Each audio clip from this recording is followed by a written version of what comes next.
Patuloy ang isinasagawang road clearing at enforcement operation ng mga otoridad sa mga pangunahing lansangan sa lungsod. Isa sa mga tinututukan ngayon ng Public Safety Office ang school belt ng Peña Francia Avenue.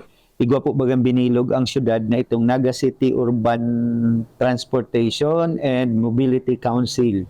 So ini pong council na ini, iyo si Mayor Menteng nag-lead kadtong ininot na itong ginibutang Transportation Summit.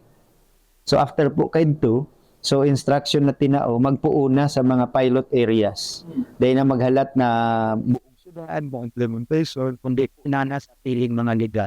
Ang na-inot na pig-identify in Francia, Barangay Peña Francia, inintinampo, Kalabaan, dahil sa kadapnan ng mga eskulahan liga.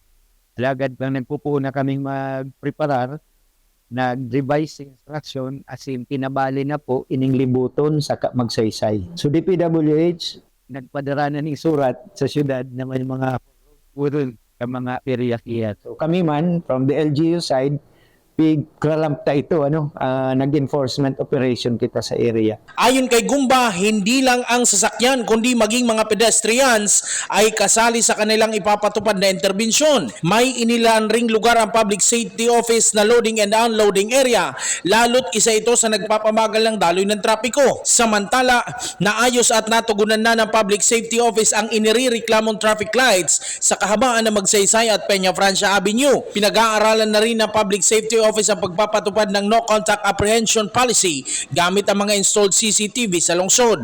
May reklamo pa kita abot ng Biyernes. And then nag-recalibrate iyan finally ning Sabado, Domingo. Then ngunyan nag-enforcer na po kami.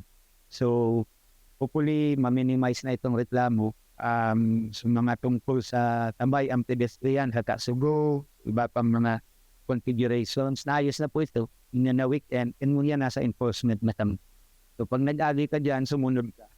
At kung dahil, sa iba ka nalang mag-agi. Otherwise, baka may siyong kaning citation, kung naka-red po ang traffic light, dahil na magpirit na mag-abante. At kung madakop ka, maging kausa kaning disgrasya. Mapuuna din po kita eventually, at tingnawa mayo din tao, kamo na picturean, na videohan, kaya nakuanan sa CCTV, pwede manggirare ka mong mag-liable violation. Jan Amador, CSN.